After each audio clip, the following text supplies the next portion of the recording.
Welcome to your CEFR English test tutorial. I will help you pass. Let us explore some essential tips. This will boost your confidence. Let us get started right now. The CEFR scale goes from A1 to C2. A1 users understand very basic expressions. A2 level covers simple routine tasks. At the B1 level, you can handle travel situations. Moving to B2, you speak with natural fluency and understand complex technical texts. At the C1 level, you use language flexibly. C2 is about near-native fluency. Are you ready to master English?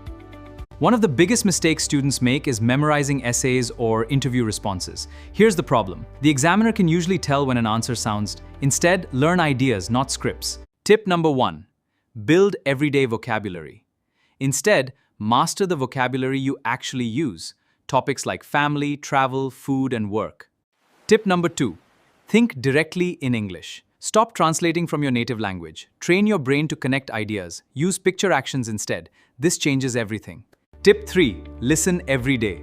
Listening is the fastest way to improve. Listen to podcasts, news, and stories. Even 20 minutes makes a difference. Start today. Tip number 4. Practice speaking daily. Many learners study grammar, but never speak. The more you practice, the better you be yourself, describing your room, explaining your day, and reading aloud. Grammar is important, but don't try to memorize hundreds of rules. Learn grammar through examples. I have lived here for 5 years.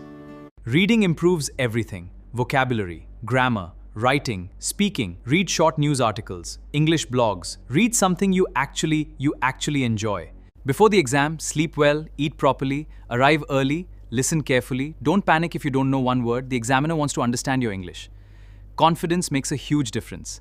If I were coaching you personally, I'd ask you to do these 5 things every day. Listen for 20 minutes, read for 20 minutes, speak for 20 minutes, learn 5 new words, write 1 short paragraph. Passing the CEFR exam isn't being perfect. It's about communicating confidently and consistently. So don't chase perfection, build good habits, practice every day, and trust the process. If this video helped you, please hit the like buttons, India, and tell me in the comments which CFR are you preparing for? A1, A2, B1, B2, C1. I'll more videos specifically for your level.